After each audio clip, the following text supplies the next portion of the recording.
All right, what's up, everyone? Welcome to the Franchise Empire weekly live stream newsletter live stream. That's what I meant to say.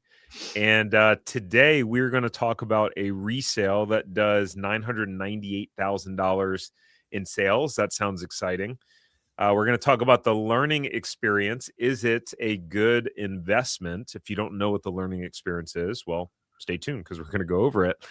And then we'll talk about a couple other things like the numbers you should look at before buying a franchise, as well as one of our clients who recently bought a franchise. Actually, Mark worked with them specifically. So, and then we'll talk about a pet store too. Actually, that's a video that we made. So before we dive in too far, just a quick thing to show you.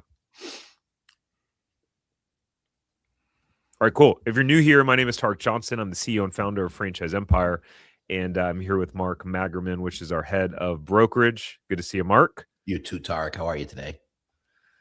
Feeling better than last time we did this. Yes, that's good. So put a little pressure on me last week.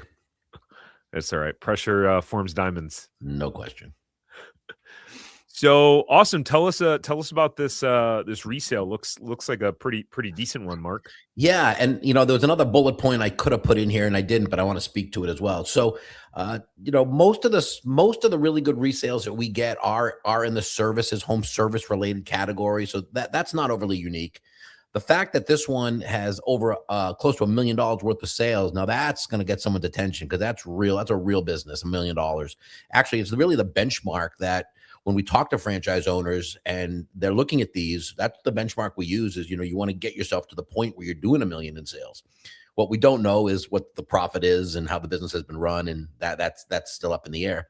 But the asking price is $574,000. It's a legitimate asking price. So you would leap to the assumption that there's some profit behind this business with its team in place. So it's exciting. And I'll also say this about this particular brand. We know the brand. We can't share the brand.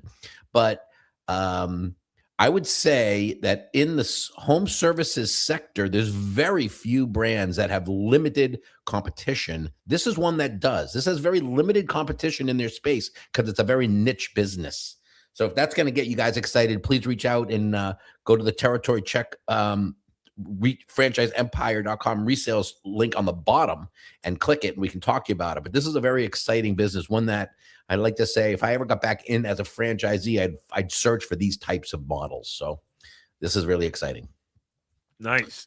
Awesome. A little bit more about it. Well over 100 franchisees. I think it's actually more like 200 with this brand. Proven systems and support. When you get up to that many franchisees, it's hard to find new territory. So this is, if you want to get into this brand, it is an opportunity to do so through this resale. Significant opportunity to grow.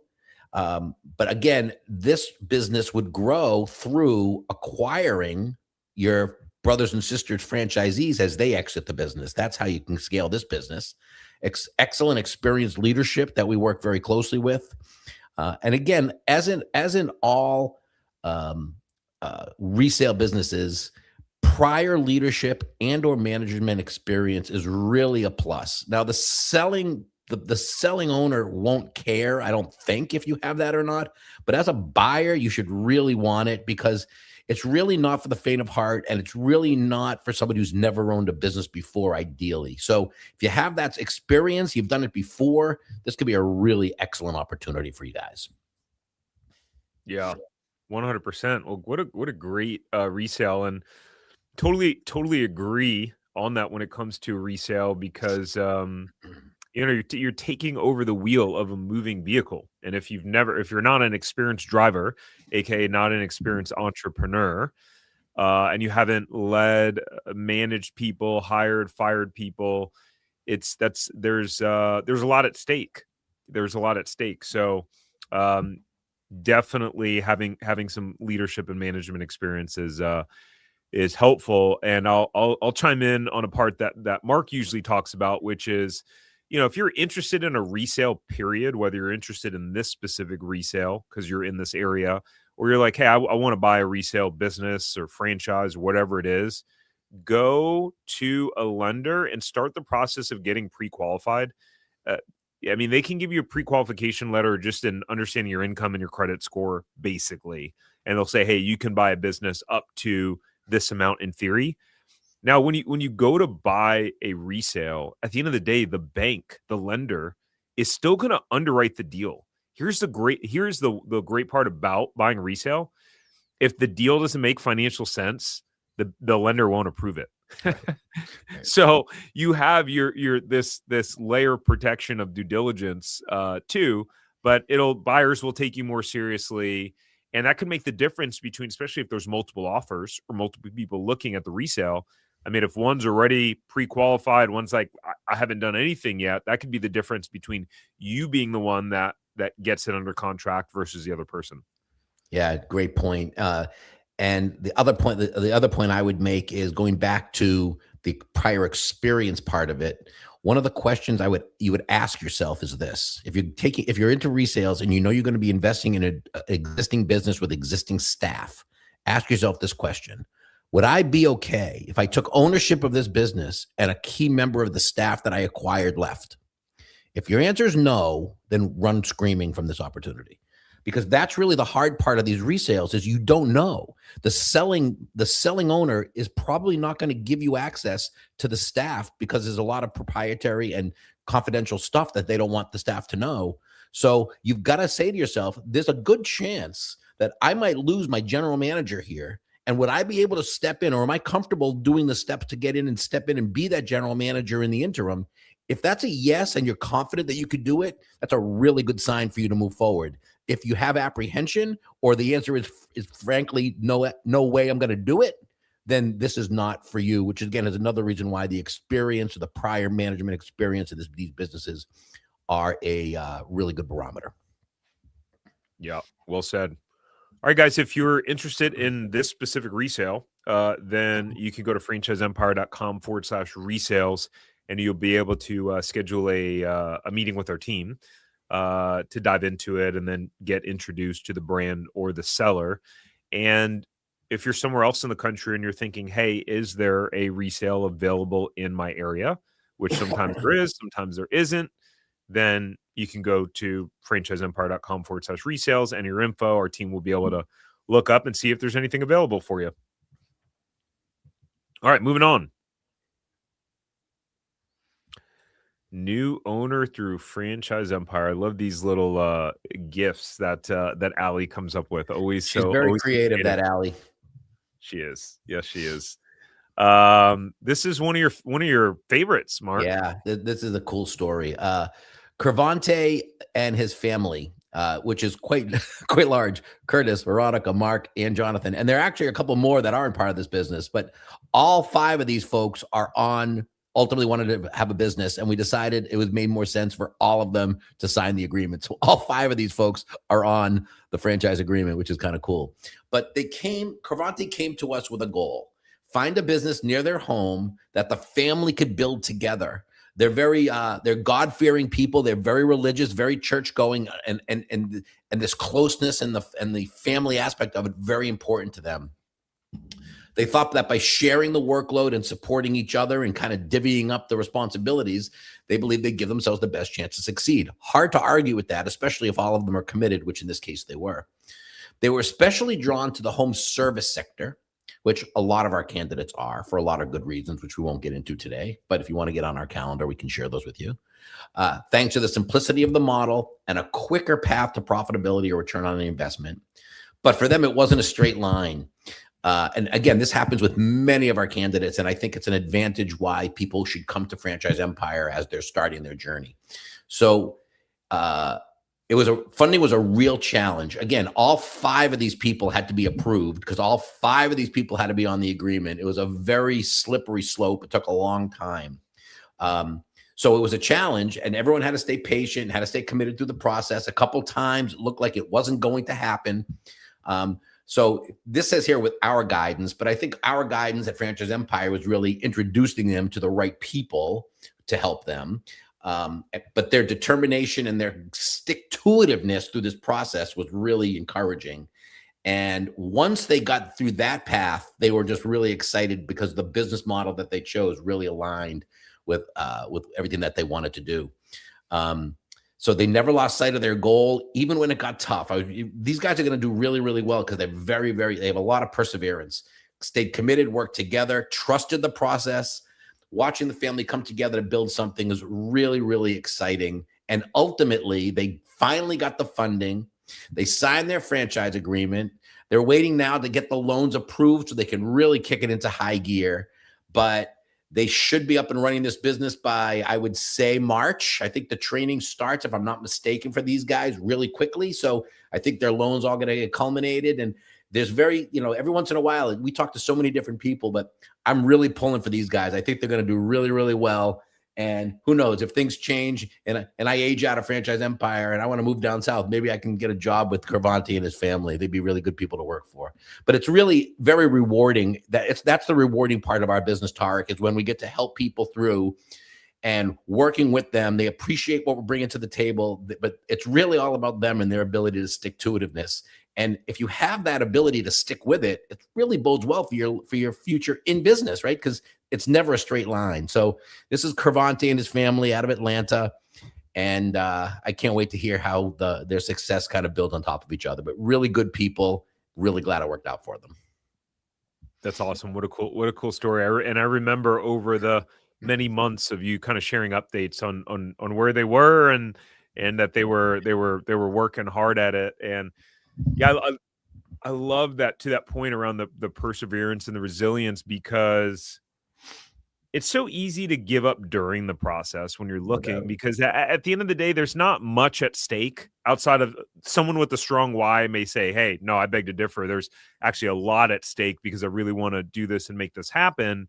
But it's easy to throw in the towel. It's obviously harder. Once you sign the franchise agreement, like you're committed, you got to rock and roll. But while you're in the process, you can just be like, this is hard. I'm facing an obstacle. I'll just throw in the towel. So that is definitely a good sign, because being an entrepreneur, as you know, Mark, is a lot about just being resilient, and you're going to get punched in the mouth a bunch of times. And it's like, how much can you deal with the adversity and overcome it? Yeah, great point. And I'll add one other point to this, which is a shout out to the brand themselves, right? The franchise development director in this case had to be able to see past the obstacles, had to see past the fact that they weren't completely ready to be funded, but they were with them. They bought into their family. They liked their fact that they wanted to do this. Other brands may have said, listen, you guys are out, come back to us if and when you have the money. But not only didn't they do that, they followed up with me on a regular basis. They were actually helpful in helping me get them into the right hands with some people when things went a little south. So it's a perfect example of a franchisor and a franchisee finding the value in each other and developing a real partnership. So if we could take a little credit for putting them together, so be it. But really, the credit goes to Cervanti and the brand. Yeah, 100%. Awesome. By the way, guys, if you do not get these in your inbox, these newsletters, we send them out on Sunday. If you don't want to wait until Wednesday to be able to get access to the resale and the franchise of the week and all the information, or you don't want to sit through the video and you just want to be able to read it at your leisure, then you can go to franchiseempire.com/newsletter, and we'll send it to you every week, Sunday at 8 a.m. Eastern when we send it out. But let's dive into the franchise of the week, which is the learning experience. And this is actually a category that I really like, and almost pulled the trigger on after owning my first franchise. But then COVID hit. It was a whole bunch of stuff kind of happened, and it just wasn't meant to be. But I love the category of just daycare and childcare overall. The business model, think about it. Well, number one, outside of the mission of what you're doing, helping to develop our future and children is amazing.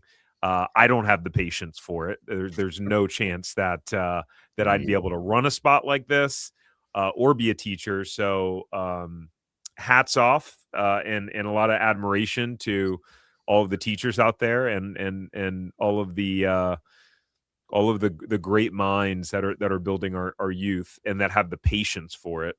But think about this business model: recurring revenue, in something that's 100% a need that people maybe hate to pay for, but have to pay for.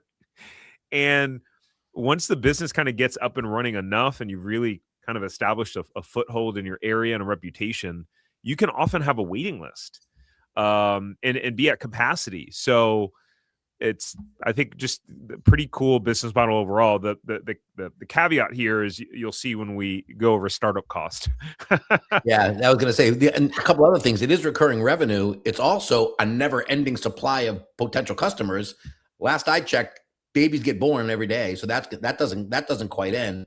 And I would also say that if you're looking at this from a big picture point of view, Tarek's right. He doesn't have the patience, nor do I, to run this. But the people who may be getting in on a multi-unit level aren't going to be actually running the facility anyway. So it's really about leadership, management, scope, and all that other stuff. So don't rule it out, because it's an amazing category. And Tarek's right. People have no choice. They've got to pay these fees. They have to do it. Yeah. All right. So the learning experience started back in 1980 in Boca Raton. They called it the learning experience, which is what it's called now. So not sure why we're pointing that out, but it was Maybe something important about that. Yes. They called it the learning experience, and it's still called the learning experience, ladies and gentlemen. Um, it was a single location, family run, deeply hands-on. Their son grew up in the business, mopping floors, locking doors, learning the childcare world from the ground up. And in 1987, Michael and Richard, the father-son duo, acquired a separate company called Tutor Time and scaled that, growing that to 200 plus centers before selling it, stepping away from that. And then Richard moved into private equity on Wall Street.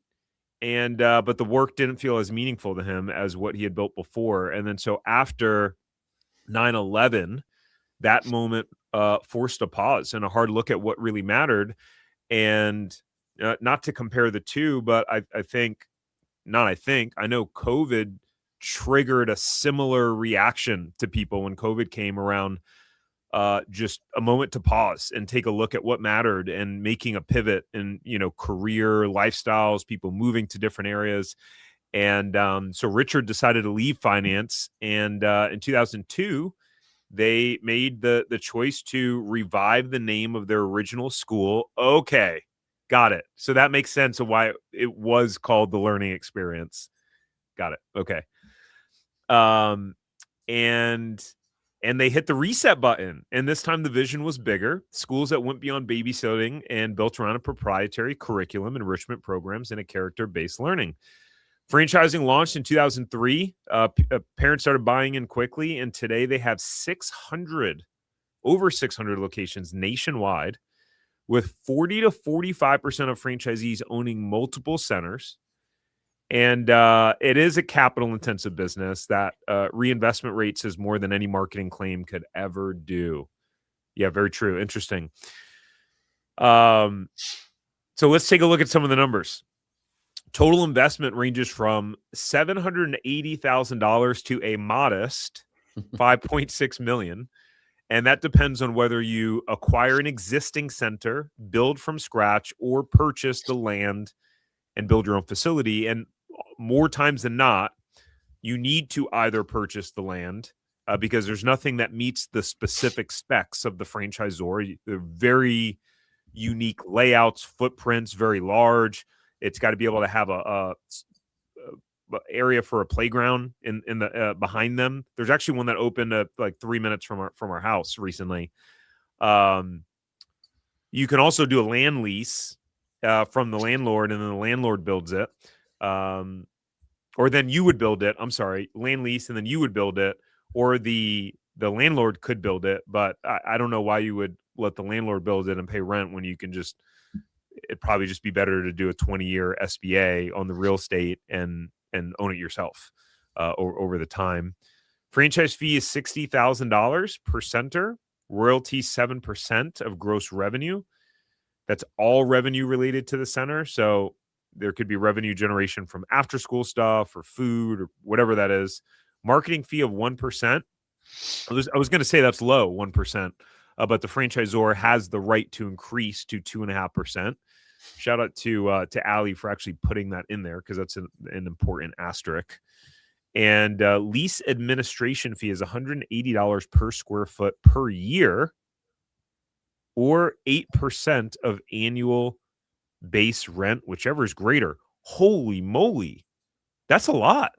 That's really bad. Sorry to say. I mean, I've never seen that before, and I wouldn't pay it. That's a hard stop. That's really amazing. You have to, as a franchisee who's paying rent, you got to pay the brand a lease administration fee. I don't know. I dive deeper into that. And again, most of these things are non-negotiable, but I'd negotiate the heck out of that if I was into this brand, because I don't understand that could add up. 8% of your rent. That's a good number. Yeah, because a facility like this, I mean, you're easily paying $15,000 a month for rent or more. So 15,000 times 12 is 180, right? 180 times 0.08. That's like 15 grand a year.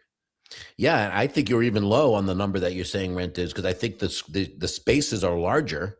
Yeah, they're like 10,000 square feet, I think. Yeah, so again, that's, it's good that it's in there, but I would, if you're interested in this, I would absolutely raise questions as to what's this for and what's the real purpose of it. Because again, I've never seen this, and I built many restaurants and had many guidelines attached to it, but I would not have paid anybody a lease administration fee, because I don't know what they're doing in return for that fee. So I don't know. Yeah, and Mark, I wonder if, I'm just thinking out loud here, I wonder if that's like their that's their $180 per square foot per year doesn't make sense. No, it could also be that maybe this brand gets more involved in the negotiating of the leases on the behalf of the franchisee. Maybe I don't know. Yeah, and the thought that I had was maybe this is their way of like forcefully incentivizing people to actually buy their own land and not do a lease. I don't know. I don't know. I'm going to look into this afterwards. I'm really curious on that point. That's buy the land, or we're going to make you pay a penalty fee for not. So yeah, that could be. I would like to be willing to bet that most do not own their land. Most. Yeah, 180 per square foot per year doesn't make sense either, because 10,000 square feet, that's 1.8 million. So the math is not mathing on there, ladies and gentlemen. But I will find out, and I'll drop a note in the comment of this video, because I'm very, very curious. And I should have looked over this before this, so I would have known to be able to answer that. So it's okay. I need to do a little bit more homework next time, so I'm not stumped like this. You and I both, Mark. You and I both. Makes it more exciting, ladies and gentlemen. It certainly does. We all make mistakes. I make them on a daily basis, so we're good. All right, so numbers. Let's talk about the numbers. So centers that were open more than 48 months, and then they show those are mature centers. That's how you define mature centers, open more than 48 months. So for all of our math wizards, that's 4 years. And then centers that were open for between 2 years and less than 4 years, between 2 to 4 years, intermediate centers. And before we even dive into the numbers, it's so important just to point out that they're basing the numbers based on that time period, because we just live in this instant gratification and microwave society now, where people want results immediately. I'm guilty of it all the time too. I just started working out again, and I'm like, I've been in the gym 6 times since the new year, and I'm like, hold on, what? I don't have a 6-pack again yet. And it's like, well, you didn't get to where you were over 2 weeks. It happened over a year. But when you start a business, to expect that you're going to knock it out of the park the first year and be at the top is crazy. And a lot of times when you see numbers, or you see someone who has a business that's thriving, it's because they've been doing it 5 years, 10 years, 15 years, etc. So I just wanted to point that out. So let's talk about the numbers. Mature centers. In 2024, there were 232 mature centers, so open for more than 4 years. The average gross sales there were 2.16 million. $2,163,000. And that's interesting that they don't show the high. Okay. Um, and the corporate, they had 16 corporate ones that averaged 20% more. I wonder why that is. I wonder if maybe corporate, they build them bigger where they're licensed for more kids, because that could be a reason. That's one of the huge caveats with the daycare model is you can only your revenue is capped to the amount that your school is licensed for. So if you only build a certain space at a smaller square footage, then you can only get licensed for a certain amount of kids. But man, that's an interesting number, right, Mark? That is 20% higher. Yeah, I mean, it's the first question I would ask on my due diligence call with the brand is why, right? I have no idea why but they need to have that answer. They should be able to tell you. Maybe you're right. Maybe the centers are larger. Maybe these have been operating way longer than the core franchises. That could be part of it. But there should be a significant answer to that question, and I'd want to know what that answer is. Yeah, me too. I'd want to know for sure. Intermediate centers, so between 2 and 4 years. This is a pretty significant difference. In 2024, the intermediate centers average 1.8 million. So that's about 15% less than the mature centers. And then now it's reversed. The corporate centers, their intermediate locations average less than the franchise locations. So very fascinating. I'm always curious about the story behind the numbers. Yeah, me too. And again, that's why they make these numbers available to potential franchisees so you can dive into them and ask them accordingly. But it makes sense in terms of ramping up, right? I mean, this is a recurring revenue model. So if you have one student and they pay $100, you have $100. If you have two, they have 200, and that's so you have 200, but that 200 is recurring. So as you add every one, it's going to grow. So you would expect to see jumps from year 1 to year 2 to year 3 to year 4. At some point, I would think it stabilizes because you'll probably reach capacity, right? So that the fact that it's that the middle stores are 15% less than the mature stores, that makes perfect sense. The inversion of the corporate stores does not make perfect sense. So I'd have to dive into that one a little deeper, but part of that makes sense. Part of it doesn't. Yeah, totally agree. Yeah, so that's the business. We talked about the recurring revenue, talked about the high demand, so on and so forth. So now if you're thinking, hey, Tarek and Mark, I don't have, the 5.6 million or the gap in between, or I just don't want to spend between $800,000 to $5.6 million to get a franchise up and open. Well, I hear you.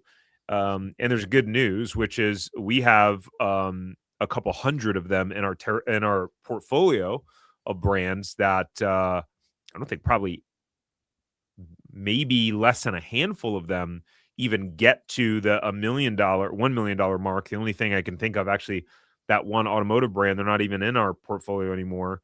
So we probably don't have any like that. But anyways, if you want to know what are some lower cost franchises that are available in your specific area and market, then you can go to franchiseempire.com/check territory, and you'll be able to meet with our team, and they'll be able to see what specific franchises are available in your area that align with your skill sets, your budget, so on and so forth. So feel free to take us up on that offer. I'll just make one last comment, which I kind of make when we do this section is I'm also going to be willing to bet if you do have the appetite for these types of businesses, you want to look at it as a multi-unit kind of deal. I'm going to be willing to bet most do not own just one, because that's a tough business. If you just own one, you really start getting economies of scale on multi-units. That's the business we were in, Tarek. And it wasn't until we got to the 4th or 5th or maybe even the 6th unit that you started seeing some of those economies to scale, because you didn't need to always add another HR person, for example. That could be divvied up amongst all the stores. So it's usually a multi-unit play. Yeah. There's a power in numbers. All right. So this is a great thumbnail, by the way, that our marketing team designed. Creates a tremendous amount of curiosity. And And of course, Chris is a stud, so that helps. It does. So at this episode, we talked about the numbers that actually this is Mark and Chris on our team sitting down and talking about the numbers that you need to look at when buying a franchise. So what are the important numbers that you need to know? What do you need to know about them? And how do you analyze them? Well, that's what Mark and Chris answer in that video. So go watch that on YouTube if that's something that you want to learn about. That's on our Franchise Empire YouTube channel, or on any audio podcast platform. You can just listen to the audio if that's your jam. I love YouTube. I will watch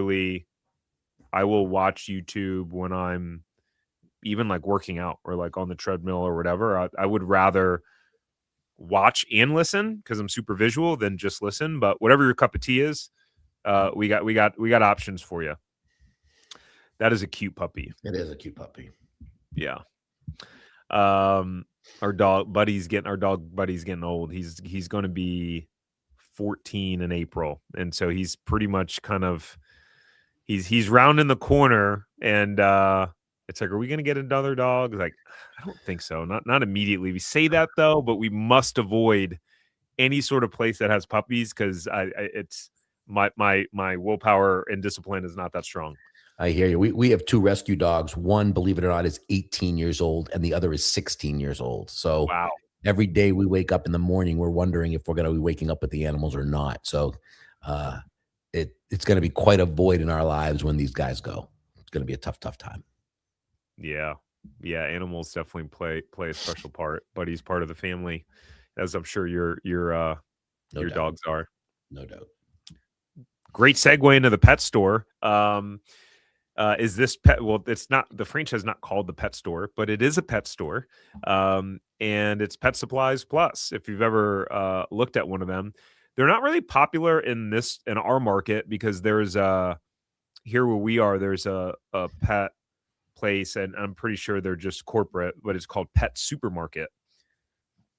There's pretty much one in every neighborhood. So they pretty much, I think, hit all the demand. But Pet Supply Plus is a popular, well-known pet franchise. And so if you've ever wondered, hey, how much do they cost to open? How much do they make? Like, what are the fees? Basically, that exact breakdown that we talked about with the Learning Center, we've done one on Pet Supplies Plus. And you can go check it out. That's also on the Franchise Empire YouTube channel.